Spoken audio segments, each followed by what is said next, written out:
Hey guys, what's going on? I want to talk about NaijaCharge. Right.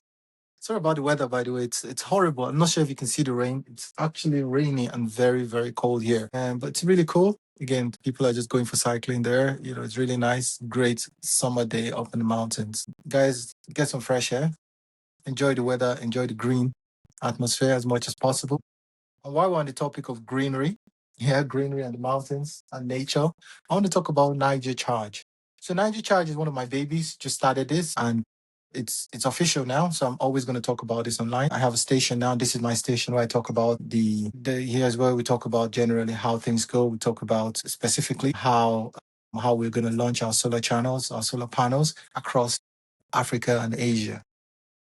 When people hear that, everyone gets excited. And again, we've got a fund going up. I think that fund is, again, we're taking investments from everyone and anyone who's interested, very small set of people. Again, it's private placement, so it's not for everyone. But you can go online and apply. And what we want to hit is to hit about 100 million.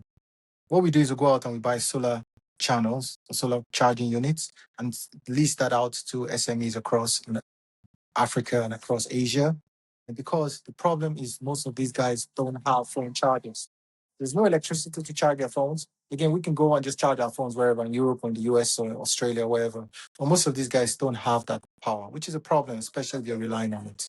So what we do then is we want to try and get people together so they can charge these devices. And what we do is we lease out this property to people. I say all that to talk about again, why. Okay, so why did I do this? So if you look around, I think we're enjoying this great view here because we are up in the mountains, which is great. But what pained me mostly is in the US, right? So in the US, you've got, I don't want to mention them, but we have these big tech firms that set up power units, solar, huge AI data centers. These data centers are huge and take a lot of power, a lot of power. And it's, again, the question is where are you going to place it, right? So what they do is they try and place it as close to communities as possible, where they have the land, and local authorities roll out the red carpets for them, okay?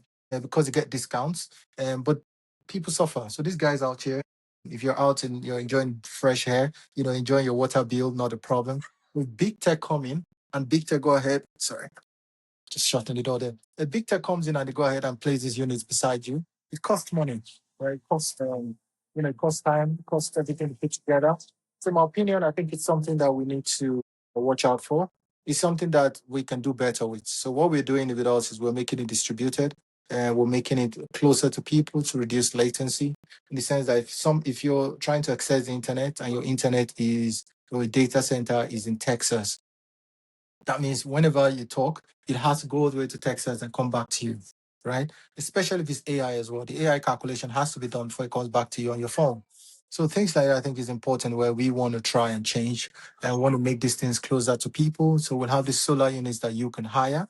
Then you can then sell that data back to the community. So that community, whoever owns that data, actually then gets a payment from the big tech themselves.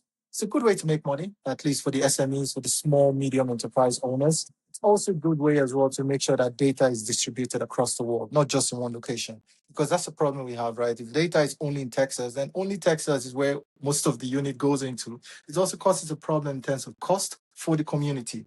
But our solar panels are really small. They're actually like this table, the size of this table, like literally this. That's it.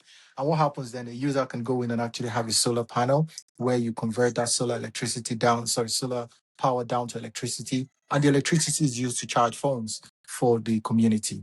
It's also used then to provide power back into the grid. So that's a good way to make money, especially for people who already have these small generators where they generate electricity from. So those things are expensive to put together and they cost money. But for us, I think if we list it, we have to buy them in bulk and we list it. It also helps the community and helps the people as well. Especially if you look at the people who are impacted, mostly guys in Africa. If you look at how many people that's there in terms of numbers, we're looking at roughly, I think they were saying check the stats, right? But I'm sure it's possibly one out of every four young person is going to be from Africa in the next 10 years. I mean, guys, think about that. So that's important that one, it's easy to say, yes, stay in Africa, right? But the important thing is these guys are not going to stay in Africa if they don't have any job, right? And but again, I just want to make sure I talk to everyone. Guys, if you have any questions, let me know. If you need any information on NaijaCharge.com, do check it out and get back to me on this. Okay, thanks everyone and have a nice time. And I'll talk to you later.